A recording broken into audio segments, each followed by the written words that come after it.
Lods, isa pang diskarte sa kung halimbawa brown out sa inyo, tapos syempre walang internet at malayo yung solar setup nyo. Ito pangkaraniwang solar setup lang naman to, Lodi. Hindi naman ito yung totally na talagang setup ng solar, pero sayang naman yung hinaharvest ng solar sa taas kung hindi natin kargahan ng battery.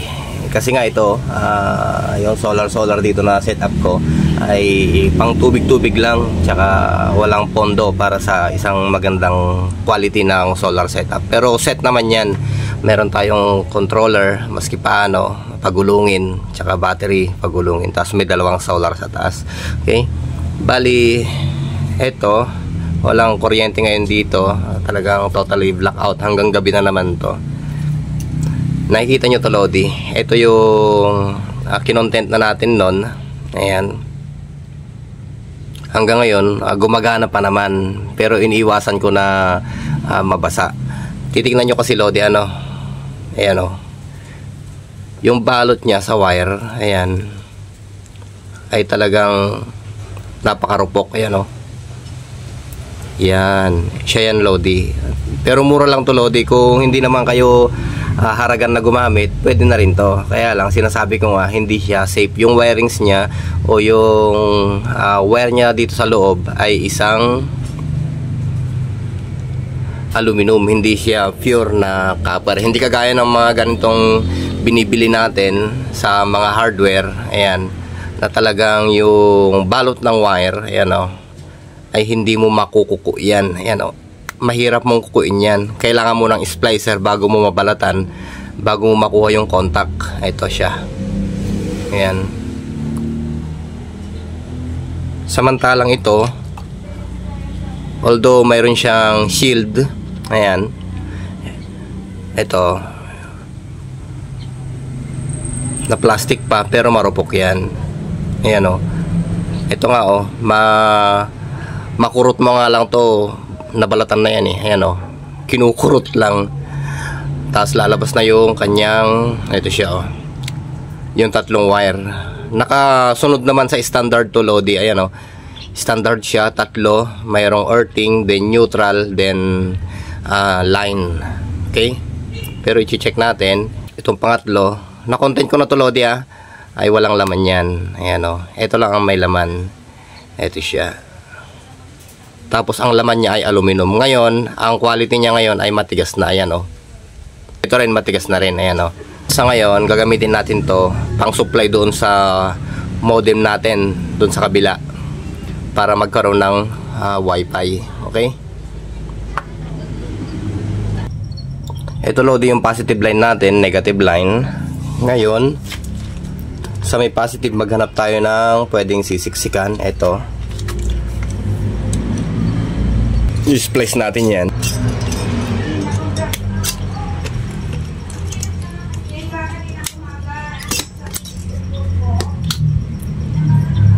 Okay. Yung isang butas nito, Lodi, itusok natin dito. Ayan o. Kahit alin dyan. Ito na lang.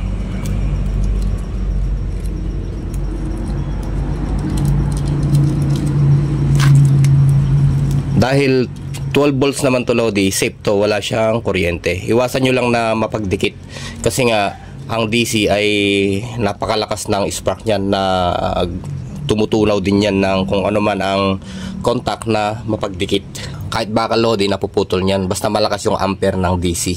Ngayon ay kukuha naman tayo ng negative at siya naman ang isasaksak natin dito sa kabila. Ayan o. Ayan. Tapos ito, ipit niya, isasaksak natin sa negative. Ayan siya. Yun. Ayan. So meron na tayong connection ng DC. Ayan. Napunta dito. Yun lang naman, Lodi, ay kung malayo yung baterya, malayo dun sa modem natin na pang wifi. Pero hindi ko naman sinasabi, Lodi, na ganito yung gawin nyo, lalo na yung mga maraming battery, yung mga gandang solar setup. O kaya ang gawin nyo na lang, kumuha na lang kayo ng source dun mismo sa may kanilang PWM o kaya yung solar controller. Meron naman output doon na pwedeng pagkuhanan. Ito naman Lodi ay maliit lang na setup, which is nasa 70 amperes lang ito, na medyo pagulungin pa, kaya okay lang to. Tsaka ito naman ay dito lang sa istakan lang din ng mga ginagawa.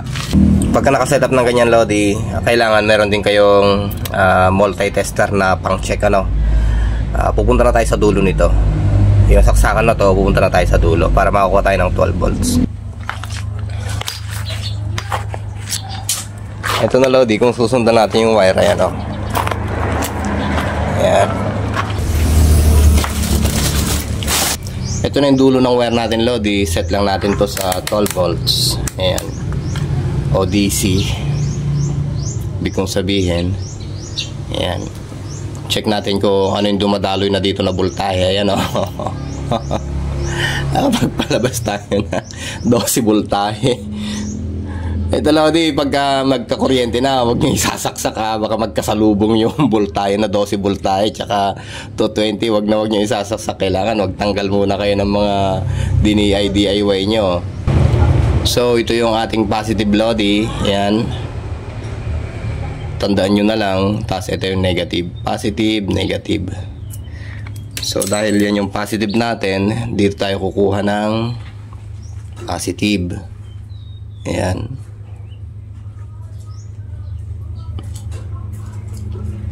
Ayan yung ating positive. At dito naman sa kabila, ito yung ating negative. Ayan.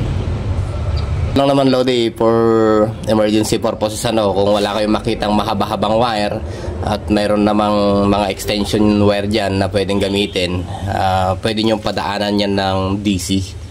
Ayan. Para pang supply nyo doon sa modem nyo. Okay. Ito na ngayon yung dulo niya, positive, negative, at ito naman yung isasaksak na natin sa modem.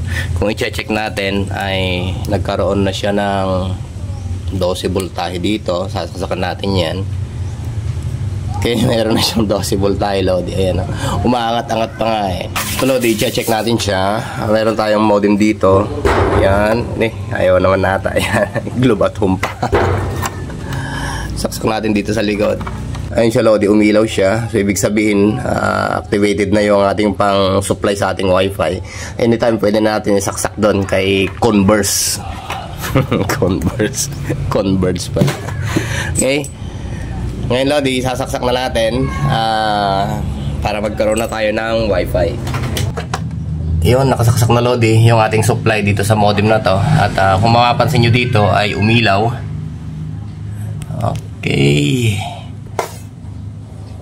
Ayan, mamaya-maya magkakaroon na yan, mag-activate na yan. Okay?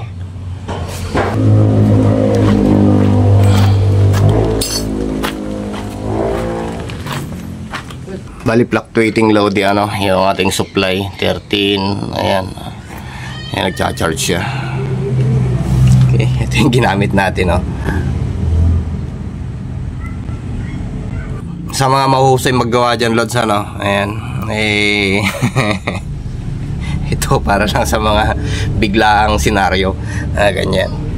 So hanggang dito muna siguro Lodi, gandang buhay at 73 po sa inyong lahat. Ayan, happy wifi na naman to kahit walang kuryente. Okay.